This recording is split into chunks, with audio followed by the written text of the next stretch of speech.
What's up, guys? This is Ian here, coach of your Ladner Lanturn, bringing you guys our team builder for week 2 of the NCL, or the Nimbasa City League. We're taking on my good pal Austin and his Atlanta Staraptors, your Season 2 champion, who we played, we've played him Season 1 and Season 2. We've never played him in a super important match. I think early season, this is a little bit more important than I was hoping. But that's just sort of how it is, because we've got a very competitive league this season. Just like, well, last season was really competitive, so is this one. So let's run through his team. He has Salamence, Rotom Wash, Nidoqueen, Incineroar, Uxie, Armaldo, Mega Mawile, Virizion, Weavile, Hitmontop, and Roserade.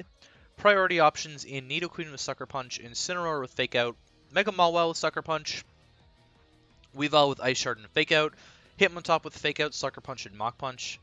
Hazard setting in Nidoqueen with Rocks and T-Spikes, Uxie with Rocks, Armaldo with Rocks, Mega Mawile with Rocks, and Roserade with Spikes and T-Spikes.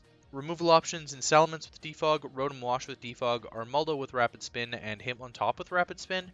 And 4 times weaknesses in Salamence to Ice, Virizion to Flying, and Weavile to Fighting. So I'm going to try and cover those as best as possible.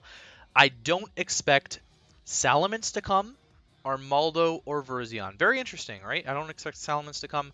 I've prepped hard for Salamence, but I don't necessarily anticipate it coming.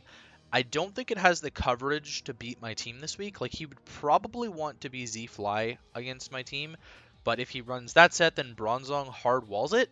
Unless he's got Fire Fang, so like a Scarf set would be more viable that way, but he needs the attack boost from Dragonance to actually put in work against my team. So I just really feel like he's going to think that it doesn't have the coverage options to beat me this week, and it doesn't.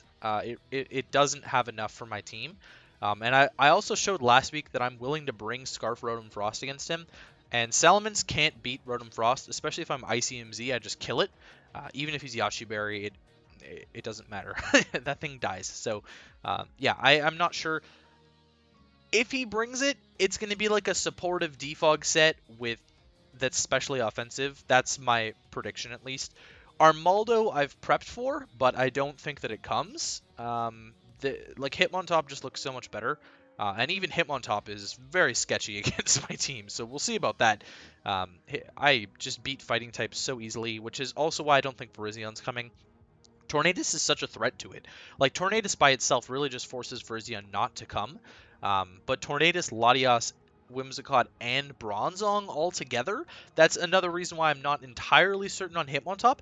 I would be so happy if Hitmontop doesn't come, just because it puts on a lot of pressure with Intimidate. Like, I think that it's going to do a lot against Conkeldurr if it does come, which is a problem.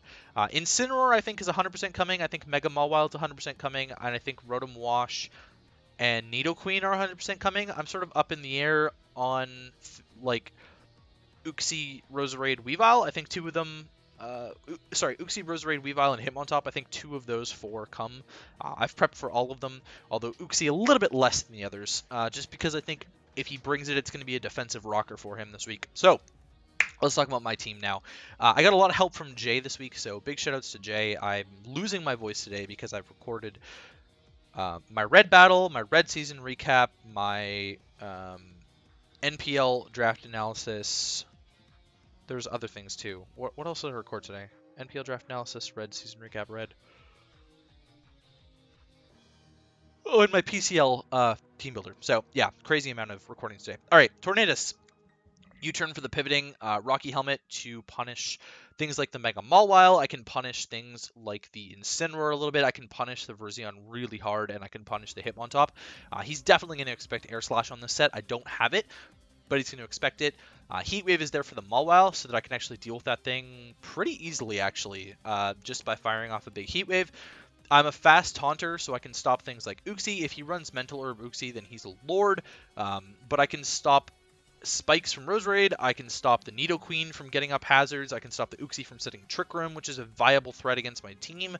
I can stop the Rotom from burning things. Taunt just has so much utility this match for me, and it's just so incredibly important. And then I have Knockoff for the Rotom, which I would imagine is his switch in just to get rid of its leftovers and halt its recovery option a little bit there. enough speed on this set to outrun Virizion.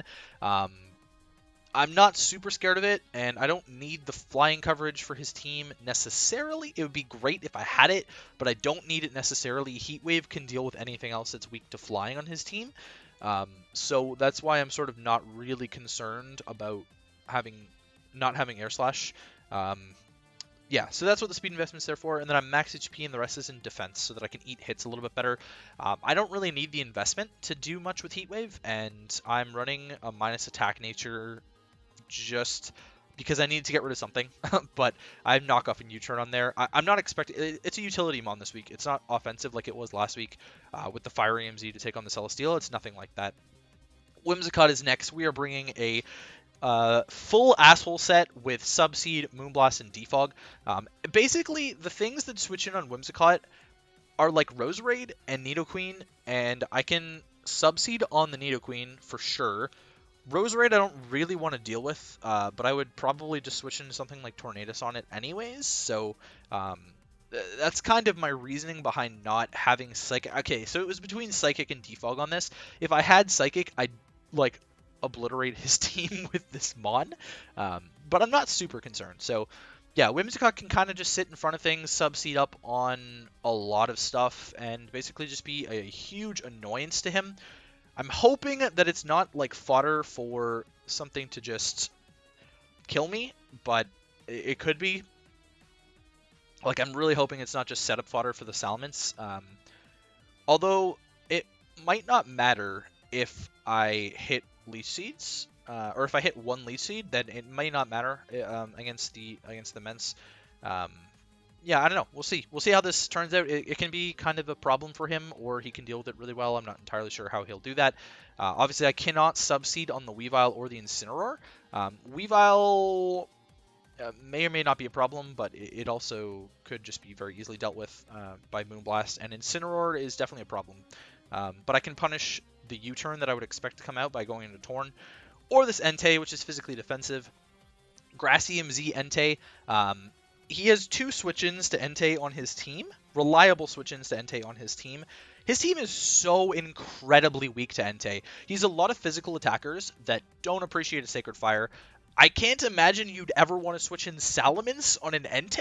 Like, that's kind of my thought process here, is that you wouldn't want to switch in Salamence on an Entei in case you get burnt by Sacred Fire. So, Incineroar and Rotom Wash are his switch-ins to Entei. Incineroar, I still don't have an answer to at this point yet, but I can Toxic it. Same with Rotom Wash. So that's going to be my first play when Entei comes out, is I am hard clicking Toxic. This is a reliable answer to Mega Mawile, which I think is very helpful. It's also a reliable answer to the Virizion and a reliable answer to the Weavile. So a lot of his physical threats just kind of get bodied by this. And once I get the Rotom chipped enough, Grassy MZ Solar Beam is going to be a pain in the ass for that thing.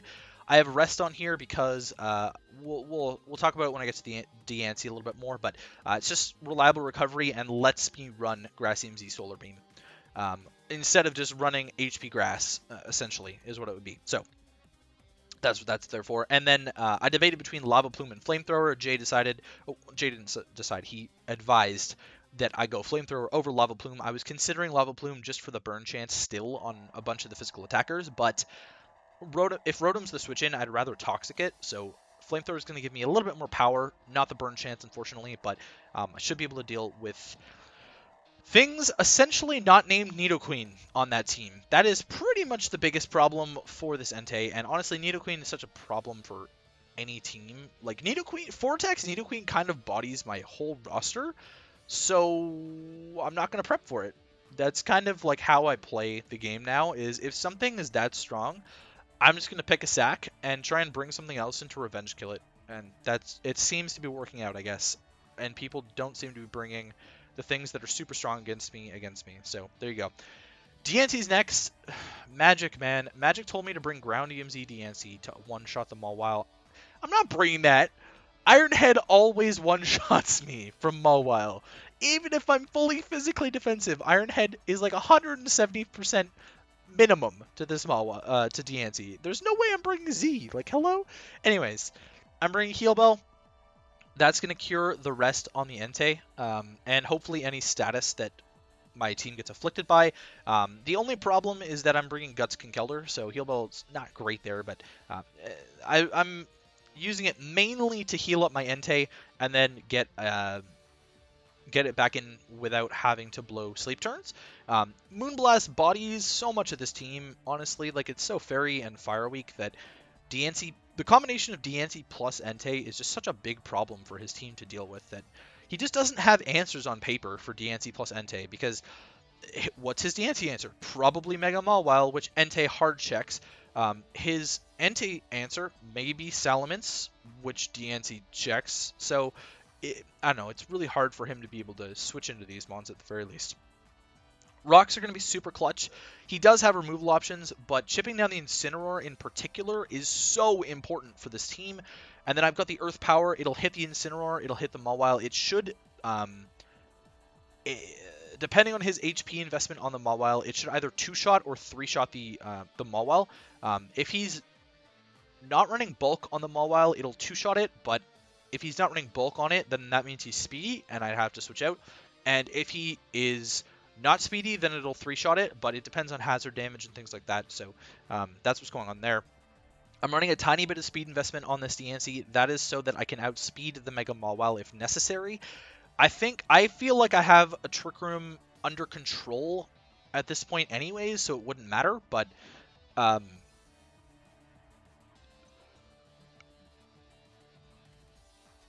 pardon my yawn. That's mainly just through taunt on Tornadus. Yeah, okay, so max HP and this amount of special defense investment. So I am physically defensive, but I have this amount of special defense investment on purpose. Defensive Nidoqueen, no boosting item, still sheer force, not a plus nature, will 3-shot me with Earth Power. That's the important calc here. I could have EV'd myself to get 3-shot by modest, no investment, no boosting item, Earth Power.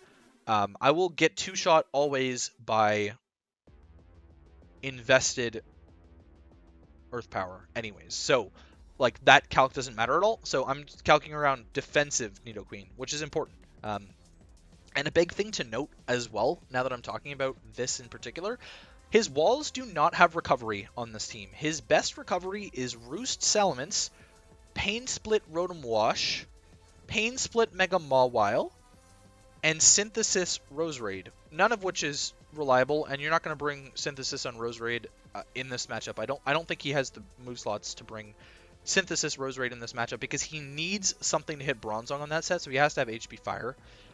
He's probably got Sludge Bomb to deal with Whimsicott, otherwise Whimsicott blows his team apart. He probably has Grass Coverage to deal with Diggersby, otherwise Diggersby can just sit on this thing's face. And he may or may not have Dazzling Gleam for the Pangoro, yet to be decided. So, yeah, but no recovery on the walls means that I can chip things down very easily with things like Stealth Rock and having things switching in on things like Entei and whittling them down with Toxic. So I think that's a big part of this game. And I know I'm going full stall lord here, but that's kind of the idea. Kinkelder's next. Ignore the Assault Vest. I just slapped it on there because I was running 4 moves. There's really no rhyme or reason why I have Assault Vest, although it can definitely deal with the Nidoqueen a little bit better having the Assault Vest on there, which I think is important because I didn't have any Nidoqueen answers before. Mach Punch basically means Weavile is completely worthless against me unless he's Sash. And if he is Sash and I have Rocks up, then Weavile is completely worthless against me. Drain Punch is so good against so much of his team. Ice Punch hits the things like Nidoqueen and Salamence and Roserade, where Drain Punch is not as effective. And then Knockoff is there to hit the Uxie, which is basically the only other thing that Ice Punch and Drain Punch won't deal with. Now, he does have a quadruple Intimidate team, so we'll see how effective this Kinkelder can be. Physical attackers in general just don't seem to be the way to go in this matchup, and in general, my team is very specially biased, I would think anyways, but, you know, we left Diggersby and Pangoro. Well, I'll talk about those later. I'm running a tiny bit of speed investment on this to outrun Armaldo. This is probably the only matchup where I will run this much speed investment, and that's only because Armaldo has the same base speed as Conkeldurr. So I want to make sure that I'm outrunning that and getting big drain punches off. Armaldo probably wouldn't stay in on me anyways because I resist the rock and the bug stab. I think I resist bug. I'm never sure about fighting in bug. But I will two-shot it with Drain Punch, potentially one-shot it based on crits and things like that. So yeah, Adamant Max Attack, Conk, Mach Punch offers me a lot of revenging capabilities, and I think that that's really important. I probably will never Mach Punch Steam Mawile unless I find out that it doesn't have Sucker Punch, and then I would definitely Mach Punch. Uxie is essentially the only thing that threatens Uxie, and like Z-Fly Salamence are the only things that threaten this, essentially. But I'm not going to just waste health on the Conkeldurr for no reason. If I can pick up a kill, I will. But again, I'm not wasting health on this. Like, I'm not just going to sit in on attacks. Although it is definitely going to be what I switch in after I sack something to Nidoqueen, or what I switch into the Nidoqueen. So there you go. And then last but not least is Mega Latias. Oh my god, I am so excited for this set. I smashed Austin in a mock way back in Season 1 with a Reflect-type Calm Mind Mega Latias, and he got so mad. I don't know, I feel like it might have slipped his mind by now. This was Jay's suggestion, but it was definitely at the top of my list when I was looking at his team, because I can come in on Mega Mawile, I can Reflect-type, and all of a sudden it's doing no damage to me. I get to Roost for free, essentially, and then because his walls don't have reliable recovery, I don't need to be a Calm Mindset, which means I can run Earthquake plus Psychic. So Earthquake plus Psychic should be enough coverage for me to beat his team. Uxie is still a problem, but again, I can get Spadef drops, and it doesn't have reliable recovery, so I can kind of just sit on it. And the main thing here is that if I Reflect-type Mega Mawile and that dies and Incineroar comes in, it's slower than me. So I can just Reflect-type Incineroar's type, and then it's doing no damage. That's kind of the big thing here, because if I Reflect-type Mega Mawile, the only thing that's now hitting me is Incineroar, because of Levitate. So, like, Nidoqueen's not a threat anymore. Like, actually at all, Nidoqueen's not a threat anymore as soon as I Reflect-type Mega Mawile's type. And if I Reflect-type Incineroar's type, then Mega Mawile still can't hit me. And Nidoqueen still can't hit me. That's the best part of this. I love this set, dude. Reflect-type Mega Latias has so much utility in this match. Basically, I know this is Jay's words. Any other type except for Latias' type is good this game. And that's essentially, I can click Reflect-type on whatever the hell I want, is essentially what it comes down to. Alright. I'm not running physical investment with the Earthquake. Now, there's a reason for this. It's because he's got Quad Intimidate. So what's the point in running physical investment when I can't switch? I'm basically probably not going to switch out anyways to reset the Intimidates, and he can just keep cycling Intimidates. Earthquake is only there essentially to hit the Incineroar and the Weavile. Everything else is going to get hit by the Psychic. A lot of stuff is going to get blown back by Psychic. He has Nidoqueen, Virizion, Roserade, and Hitmontop, all completely weak to Psychic. Salamence is neutral, Armaldo's neutral, that only and Rotom-Wash is neutral. So that only leaves the Incineroar, Uxie, and the Weavile that aren't going to get hit by the Psychic very hard. And I decided to just ignore the Weavile. We're just going to ignore that because it gets beat by Subseed Whimsicott super easily, gets beat by the Entei, gets beat by the Tornadus, gets beat by the Conkeldurr to an extent. So I feel like I've got enough to deal with Weavile anyways, and that's that. And a bag of tricks. Okay, so speed-wise, I am outspeeding Salamence with this Mega Latias. I could have speed crept the Virizion. I decided against it because Virizion can't touch Mega Latias, like, actually at all, unless he's Rock Z, and that's a neutral hit.